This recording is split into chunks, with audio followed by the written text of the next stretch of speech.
natin tawagin yung isa sa mahalagang personality ngayong gabi ito ay meron na ihanda yata ang Section 311 para yes, may special na ihanda ang 311 para sa isang special na tao. Ito ay sinasabi. Promotor. Yes. Ito ay sabi nila ay token of appreciation to someone whom yung pinagkakautangan natin ng loob ngayong araw na ito. Kundi dahil sa kanya, of course, hindi mabubuo ito. But before that, gusto kong mabagitin din si Erwin, of course, against Art. Sila yung mga family na nagtatag dito eh. But anyway, Section 311, tinatawagan namin ang representatives ng 311 para sa isang special tribute. Okay. Good evening, ladies and gentlemen. In behalf of the Class 311, we would like to give this appreciation to one and only Miss Ellen Yamba. In recognition of your valuable and tremendous effort in making this grand reunion a success, given on this 8th day of January 2011 at Marikina City. From our Class 311.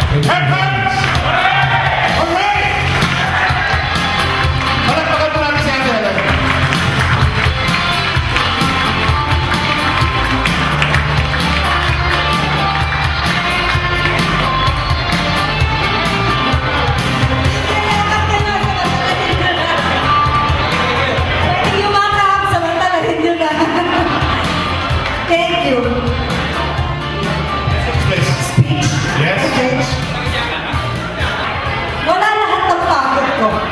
Thank you. Thank you.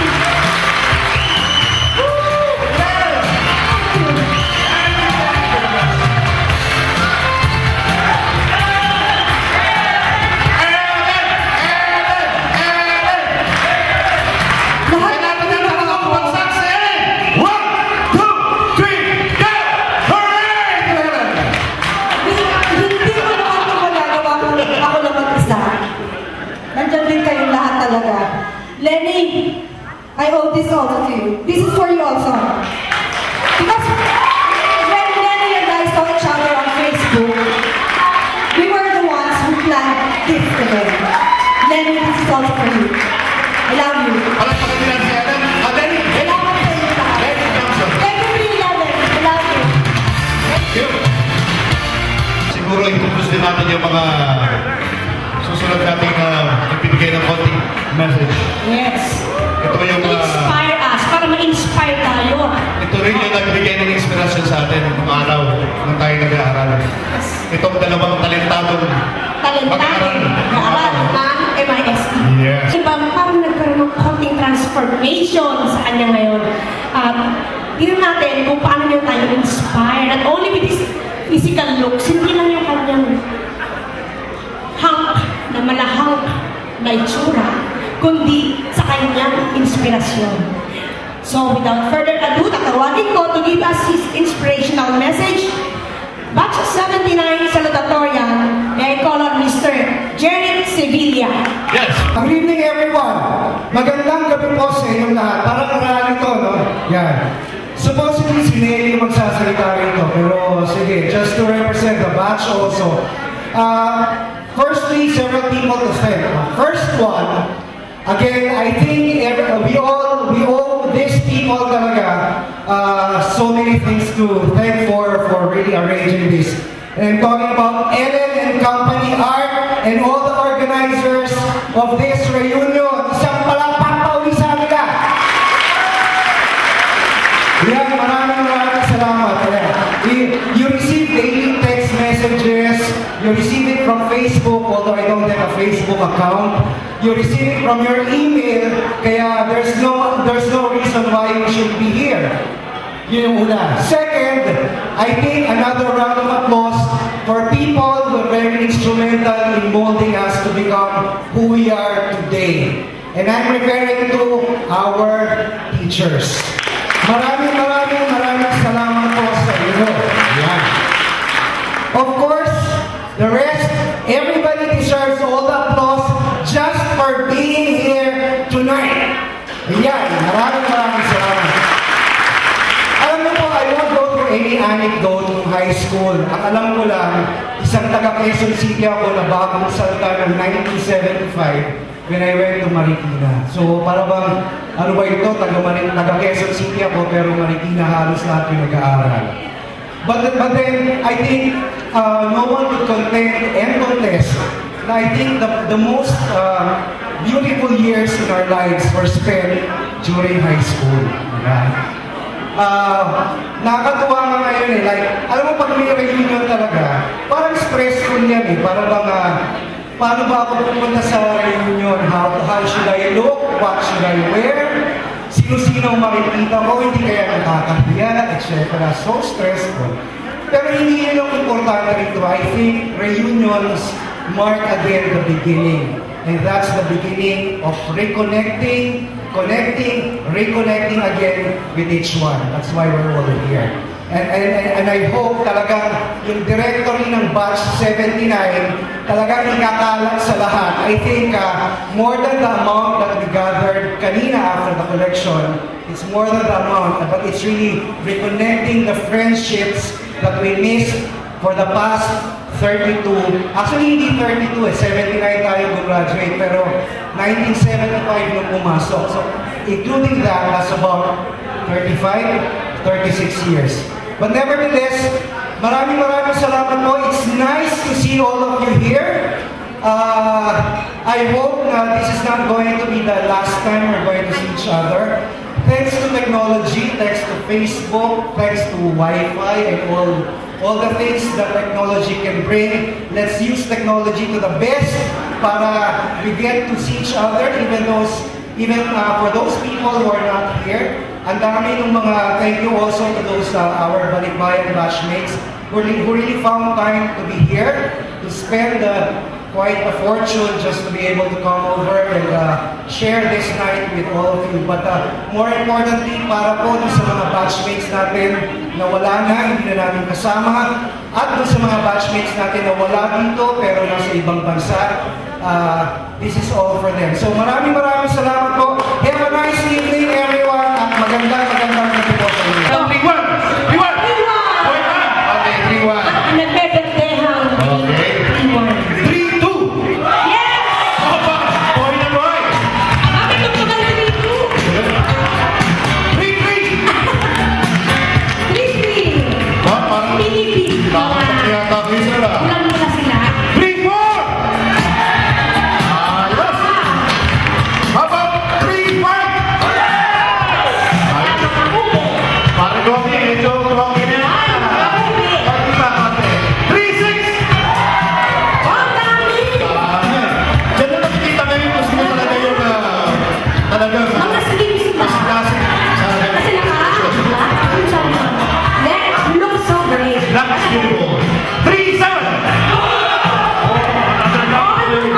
Galing ah. Meron sila sarili ng t-shirt. Natin sino na ba na? 3-8! That's Patrick Jimmy. How about 3-9? Yes, boy. 3-10! 3-11! That's tired. 3-12! Yes! Meron ba bang 13? Wala. Wala na 3:30, no? Okay, so wala tayong na-miss. Okay? So, ito na susunod na mag-represent sa atin. Actually, ito yung nilalagay ninyo sa Facebook. Ayan. Pero siguro, bago ko muna tawagin yung ating magbibigay ng special number, tinatawagan ko rin sa harapan. Yung aking kapalit, kahalingin ko naman. May kahalili ka? Medyo may sakit ako sa puso. Pasensya na, ha? So, tawagin ko naman si Mr. Arnie Suson. Yes. Please. O, parang nagtanong kung pwede. Ay, gano'n. Parang yan siya may namumula. Eh, kaya ihanda ko lang. Okay, mga kaibigan, cheer to Ayan.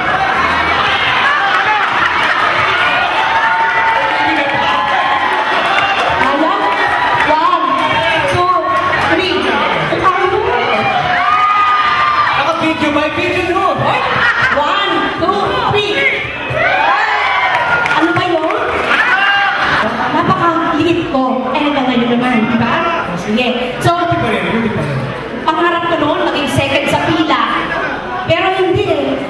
Hindi ako talaga naging second sa pila. Laging number 1 sa pila. Yung isa si Julieta Mag-Atas. Yun. Kilala niyo siya? Laging second. Pero ikaw, ito noon, heartthrob? Bago yun sa akin, let's proceed to the next part.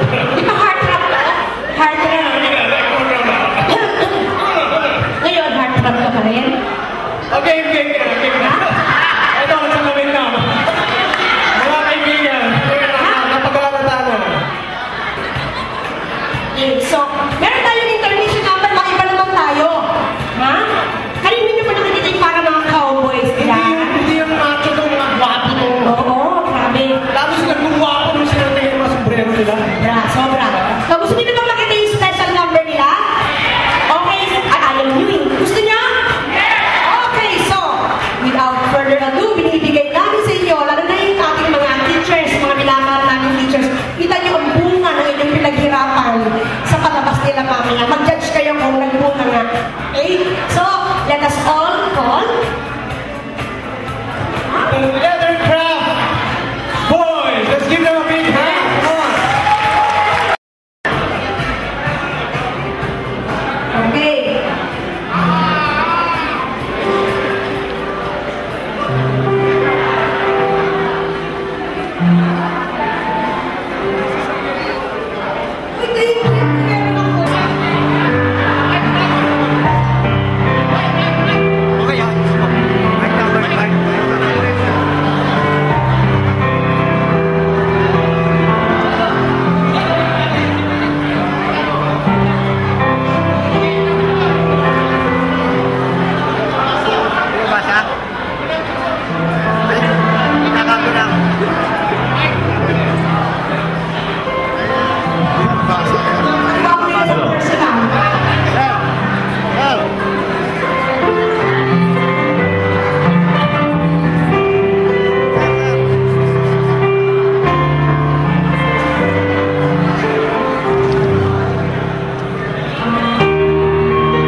Kahit sino pa man ang may kagagawan ng iyong pagkabigo, ay isipin na lang na ang buhay ko minsan ay nagbibiro.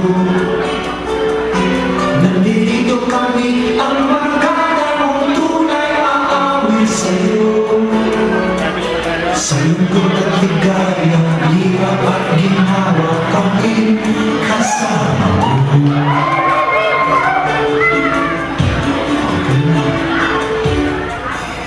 Sa pag-ibig may pinagpawayan, sa lahat ay huwag mong pag-usapan, tayo'y di pinanaman. Ang problema mo'y nagkatambakan, ang mga utang di na mabayaran, lahat ng bagay ay nadadaan.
December 19, no, nakaraang taon.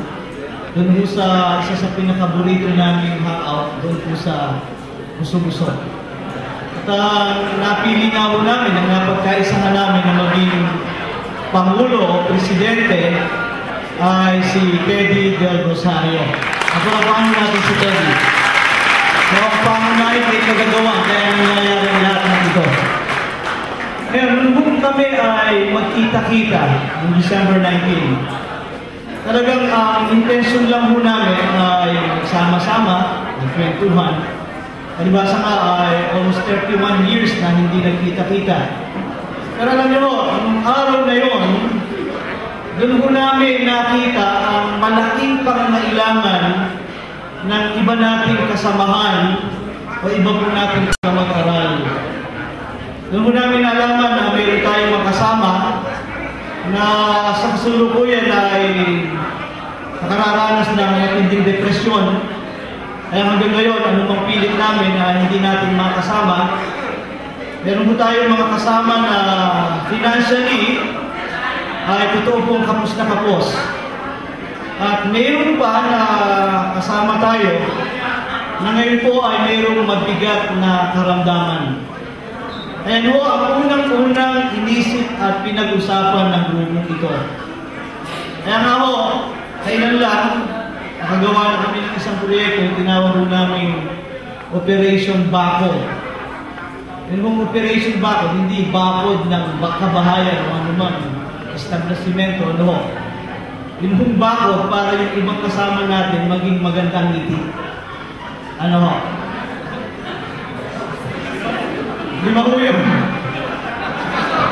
Eh, sa pagkakataon po ito, pinasasalamatan namin si Dr.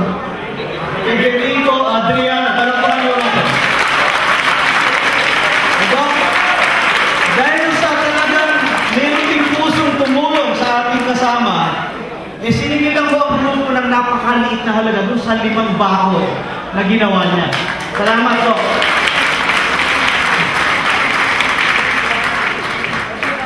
Thank you. Pinasasalamatan din namin ang nag-coordinate sa amin kung kaya namin nakilala si Doc. Yung ating punong abala, si Ellen Lambao. Maraming salamat, Ellen. Alam ko na natin sa Ellen. Thank you.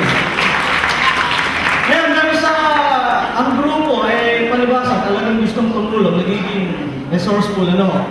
Meron po kami ginagawa ngayon, ang tawagin ay Operation Diaryo, Bote, Bakal at iba pa.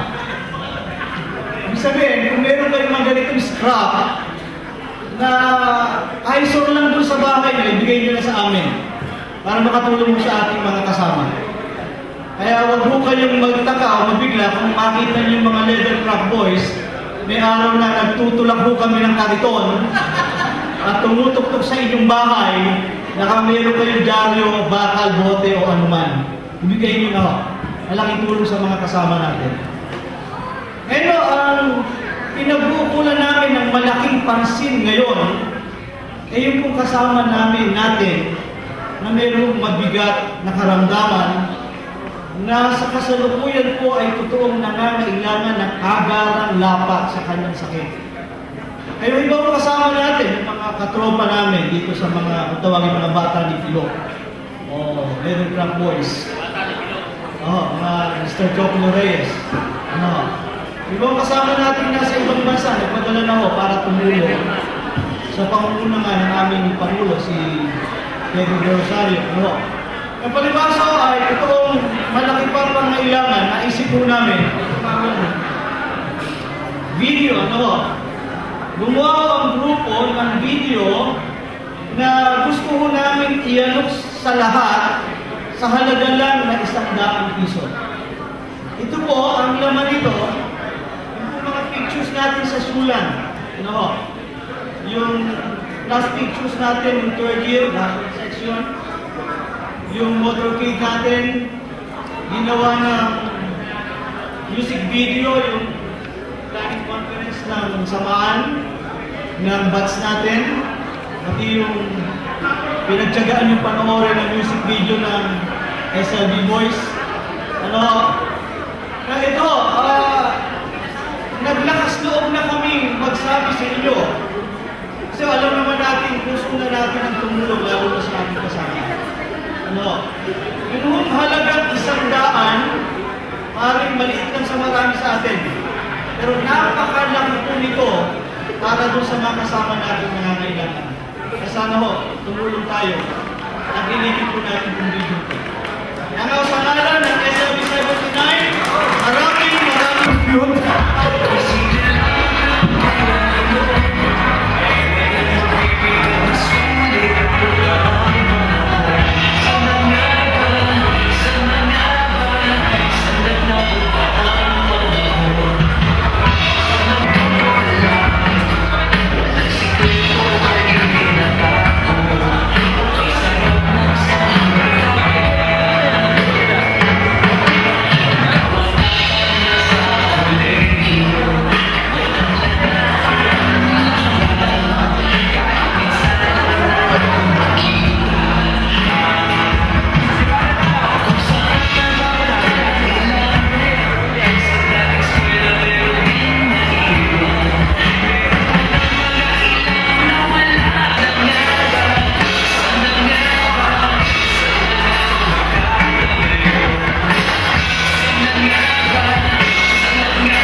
Mga kamag-aral, noon pong 1975, halos tayong lahat ay maglaway sa sukat ng kanilang mga bewang.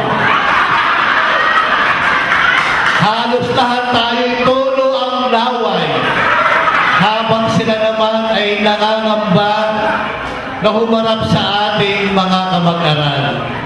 Sa pagkakataong ito, sa kauna-unang Grand Reunion ng Band 79, ang notion na ginagamit nila ngayon ay lechon, Mang Tomas.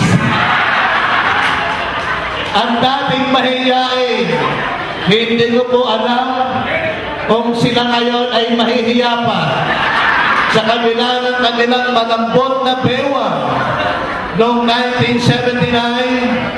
Ngayon po ay tingnan po natin, pasalutuan po natin ng masibagong palakpakan ang Tre-Tre.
Happy New Year po sa inyong lahat.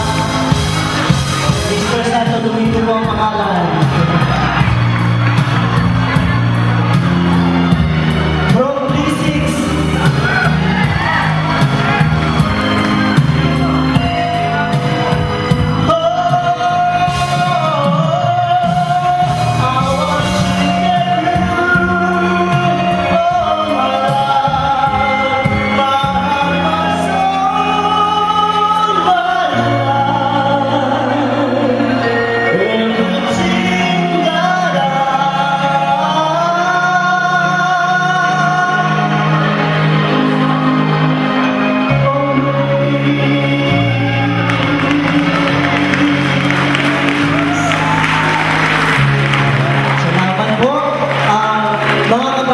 Meron lang akong babanggitin sandali, no? Baka yung time na tayo ay, hindi ko pa rin narinig kanina pa. Yung time na tayo na high school, that was the time under by martial law. Sige, di ba? Ayan. At ang pinakamaganda doon, yung nag-take tayo ng NCEE, nasira ang computer. Sige? Trivia yan, ha? Doon lang nasira ang computer. Ganun kagagaling, di ba? Sira ang computer. Kaya ako napasado ko yun. Ay, pasado lahat. Pero, unfortunately, hindi ako nakapag-aral yun. Kaya nung nag-college ako, nag-take ulit ako ng NCEE. Ayan. Iyan lang po. Thank you.